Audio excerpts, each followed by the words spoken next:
കമലഹാസൻ സാറാണെങ്കിൽ വേറെ രീതിയിൽ ഒരു എൻസൈക്ലോപീഡിയ ആണ് കമലഹാസൻ സാറ്. തീർച്ചയായിട്ടും ഓരോ പടങ്ങളും അതൊക്കെയാണ്. പിന്നെ വിജയ് സേതുപതിയുടെ ഭയങ്കര ഫാനാണ്. വിജയ് സേതുപതിയുടെ പല പരിപാടികളും. പിന്നെ എസ് ജെ സൂര്യയുടെ മറ്റേ ആമ്പളമാമ അതൊക്കെ ഞാൻ മറ്റേ ഇരുന്ന് കണ്ടിട്ട് ഓരോ ഡയലോഗ് പറയുന്നതൊക്കെ ഇങ്ങനെ എപ്പോഴും എസ് ജെ സൂര്യ ഭയങ്കര ഓവർ കോമഡികളും പരിപാടികളൊക്കെ. പക്ഷേ ആ പടത്തിൻ്റെ പേരേതായിരുന്നു? ആമ്പളമാമ, കാർത്തിക് സുബ്രായൻ്റെ പടമായിരുന്നു. അതിനകത്ത് അതൊക്കെ ഒരു ടൈം ട്രാവൽ പടം. അത് ഇത് മാർക്കാനണിക്കകത്ത് എസ് ജെ സൂര്യ കാണിക്കുന്നത് തന്നെ മറ്റേ പടം മറ്റേ ഇങ്ങനെ ആക്കുക. അത് തമിഴ് കുറേ ഭയങ്കര ഇഷ്ടമാണ്. എങ്ങനെങ്കിലും തമിഴിലൊരു വേഷം ഇവരോടൊക്കെ. നസീർക്കായിട്ട് കമ്പനിയല്ലേ? നസീർക്ക് പിടിച്ചോട്ടാ ഇപ്പം സൂപ്പർ സ്റ്റാറിന്റെ കൂടെ അഭിനയിക്കുകയാണ്. ശരിയാണ്. പക്ഷെ പാവം അവസ്ഥ നോക്കണേ, ബമ്പർച്ചിരിയിൽ വന്നിരുന്നിട്ട് രജനീകാന്ത് ഒന്നും പേര് പറയാൻ പറ്റൂല, കോപ്പിറൈറ്റ് ആണ്. അങ്ങനെ ഉണ്ടോ? പേരിന് കോപ്പിറൈറ്റ് ഉണ്ട്. സൂപ്പർ സ്റ്റാർ എന്നേ പറയാൻ പറ്റുള്ളൂ. ചാനലുകാർക്ക് അങ്ങനെ ഒരു ഇതുണ്ട്. അങ്ങനെ ഉണ്ട്. നമുക്കൊരു പേര് ഇടണം.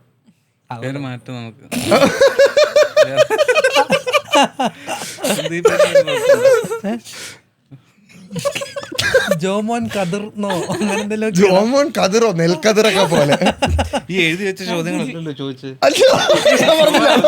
അവരോട് വെറുതെ വെച്ചതാണ്. ഞാൻ ചോദിക്കട്ടെ, ഫേവറേറ്റ് തമിഴ് ആക്ടർ? എനിക്ക് വിക്രമിനെ ഭയങ്കര ഇഷ്ടമാണ്. പണ്ട് മറ്റേ അന്യൻ സമയത്ത് സി ഡി ഇട്ടേണ്ട പടമാണ് എനിക്ക് ഓർമ്മയുണ്ട്. അതും അറിയാമോ, മുടി ബോയ്സ് മുടി അങ്ങനെ ചെയ്യാൻ തുടങ്ങിയത് അന്യം കണ്ടിട്ടാണ്. ഞാൻ അതുപോലെ ചെയ്യാൻ നോക്കി, അവസാനം രമണനെ കണക്കിരുന്നു. എനിക്ക് മുടി വളരൂല.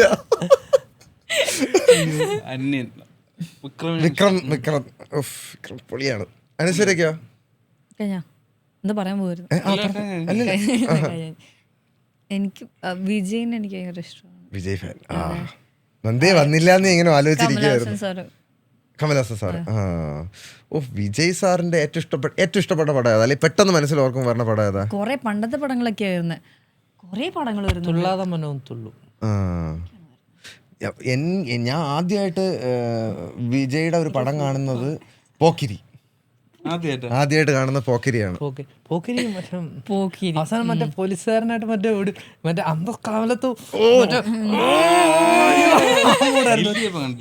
പിന്നെ ഞാൻ ആദ്യം കാണുന്നത് ഞാൻ ആദ്യമായിട്ട് വീട്ടിൽ കാണുന്നത്. ഞാൻ വീട്ടിലങ്ങനെ തമിഴൊന്നും വെക്കത്തില്ലായിരുന്നു സാർ. അപ്പോൾ ഒരു പ്രായം ആയപ്പോഴാണ് പയ്യന്മാരൊക്കെ ഫ്രണ്ട്സൊക്കെ സി ഡി ഒക്കെ വന്നിട്ടാ ഇത് കിട്ടിലും പടം, നീ തമിഴ് കാണാതെ എന്തൊരു കണ്ടുകൊണ്ടിരിക്കണേന്ന്. നമ്മൾ മറ്റേ നാടിൻ്റെ പച്ചപ്പും ഹരിതാപയും മലയാളം പടങ്ങൾ കണ്ട് കിടക്കുകയായിരുന്നു.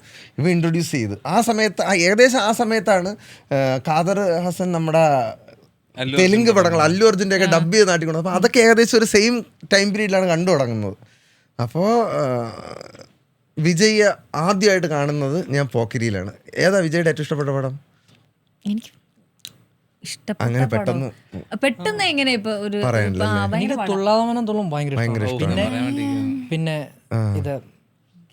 ഇത് പോക്കിരി ഭയങ്കര ഇഷ്ടമാണ്. പോക്കിരി ഭയങ്കര ഇഷ്ടം.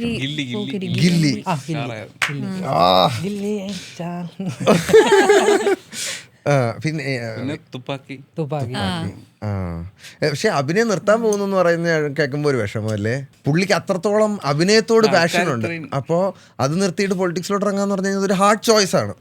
അത് പിന്നെ പുള്ളിയുടെ വ്യക്തിപരമായിട്ടൊരു കാര്യമുണ്ട്. അതെ, തീർച്ചയായിട്ടും വിജയ് സാറിന്റെ വ്യക്തിപരമായിട്ടൊരു കാര്യമാണ്. ഇനി കുറച്ച് മക്കൾക്ക് വേണ്ടി എന്നുള്ളൊരു സംഭവം ഉണ്ടായിരിക്കും എന്തായാലും. പക്ഷെ പോയിട്ട് തിരിച്ച് വരും എന്നുള്ള പ്രതീക്ഷ എല്ലാവർക്കും ഉള്ള പോലെ നമുക്കും ഉണ്ട്. അതെ, പക്രു ചേട്ടൻ വന്നപ്പോൾ പറഞ്ഞ കാര്യമാണ്, എല്ലാ ആൾക്കാർക്കും അവരുടേതായ പൊളിറ്റിക്സ് ഉണ്ട്. അപ്പോൾ ഒരു നടൻ പൊളിറ്റിക്സിലോട്ട് ഇറങ്ങുകയാണെങ്കിൽ ആ നാടിനോടുള്ള അത്രത്തോളം ഇഷ്ടവും ആ നാട്ടുകാർക്ക് വേണ്ടി എന്തെങ്കിലും ചെയ്യണം. കാരണം പൈസ ഉണ്ടാക്കണമെങ്കിൽ ഈ ഫീൽഡിൽ നിന്നാൽ മതി. പൈസക്ക് വേറെ ഒരു ഫീൽഡിലും പോകണ്ട വെച്ചാനെ. അവർക്ക് ആ നാടിനോടുള്ള ആ സ്നേഹം കൊണ്ടായിരിക്കും അവർ ആ ഒരു ഫീൽഡിലോട്ട് കാല് വെക്കുന്നത്. അപ്പം അതുകൊണ്ട് എന്താണ് പുള്ളി ഡിസിഷൻ എടുക്കണമെങ്കിലും അത് നമ്മൾ റെസ്പെക്ട് ചെയ്യുന്ന ഒരാളുടെ വ്യക്തിപരമായ കാര്യത്തിന് നമ്മൾ തീർച്ചയായിട്ടും റെസ്പെക്ട് ചെയ്യുന്നത്. പക്ഷേ എനിക്ക് തോന്നുന്നു വിജയ് സാർ ഉറപ്പായിട്ടും അഭിനയിക്കും.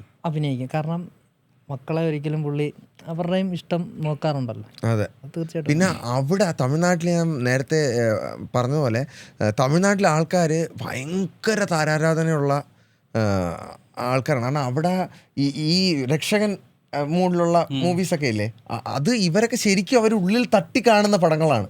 അപ്പോൾ അതുകൊണ്ട് തന്നെ ഇവർക്ക് ഇപ്പോൾ നമ്മൾ പണ്ടൊക്കെ കേൾക്കാറില്ലേ, നമ്മൾ ഞെട്ടിപ്പോയിട്ടുണ്ട്. അവൻ്റെ നയൻതാരയ്ക്കൊക്കെ അമ്പലമൊക്കെ തമിഴ്നാട്ടിൽ പണിതുന്നൊക്കെ ന്യൂസൊക്കെ വന്നിട്ടില്ലേ പത്രത്തിലൊക്കെ. അപ്പോൾ നടിക്ക് അമ്പലമൊക്കെയോ മനസ്സിലാലേക്കാണ്. ഞാൻ തമിഴ്നാട്ടിൽ പോട്ടെ, ഞാൻ 2 അമ്പലമെങ്കിലും മിനിമം പണിയിക്കുമെന്ന്.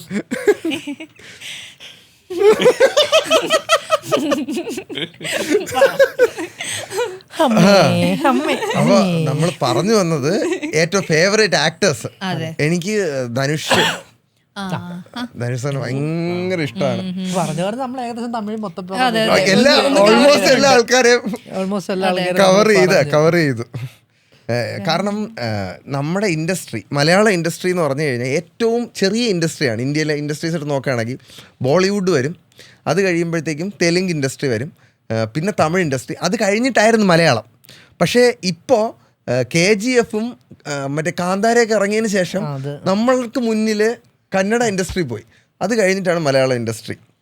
ശരിക്കും നമ്മുടെ ഇവിടെ നിന്നൊരു അതുപോലത്തെ ഒരു ഇൻഡസ്ട്രിയൽ ഹിറ്റ് വന്ന് നമ്മളും ആ ചാർട്ടിൽ കയറുന്ന ഒരു ദിവസത്തിന് വേണ്ടി കാത്തിരിക്കുകയാണ്. അതെ, അങ്ങനെ ഉണ്ടാവട്ടെ, എല്ലാവർക്കും നല്ലത്. ഇവിടെയും അങ്ങനെയൊക്കെ യാഷും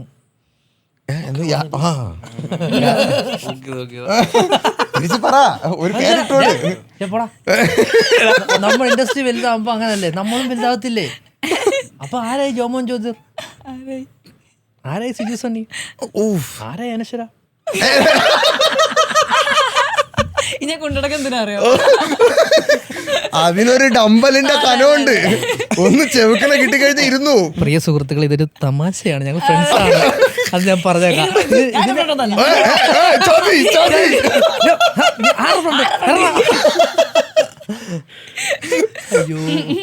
ഒന്നുകൂടെ ഞാൻ അനശ്വരടുത്ത് പിന്നെ വരാം. തമിഴ് ഇൻഡസ്ട്രി പോയപ്പോൾ എന്ത് ഡിഫറൻസാ ഫീൽ ചെയ്തത്? ഇതൊക്കെ അറിയാനുള്ള അതിനും മാത്രം ക്യൂരിയസ് അല്ല, കാരണം നമുക്കിതൊന്നും അറിയാൻ വേറെ ഓപ്ഷൻ ഇല്ല. അല്ല, പോഡ്കാസ്റ്റിൽ തൽക്കാലം അറിയാനുള്ള ഓപ്ഷൻ ഇല്ല. അവിടെ പോയപ്പോഴാ ലൂപ്പോൾ അടയ്ക്കണം അവൻ്റെ അവിടെ. ഇപ്പൊ നോയോ, കുറച്ച് വലിയ ഇൻഡസ്ട്രിയാണ്, കുറച്ചും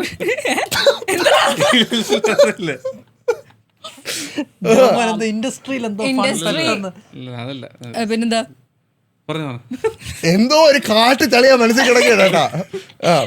കുറച്ചും കൂടി നമ്മളെക്കാളും കുറച്ചും കൂടി വലിയ ഇൻഡസ്ട്രിയാണ്. ആൾക്കാരും എല്ലാം ഒരു പ്രൊഡക്ഷനിലുള്ള ഒരു വ്യത്യാസം നമുക്ക് അറിയാൻ പറ്റും എല്ലാ തരത്തിലും.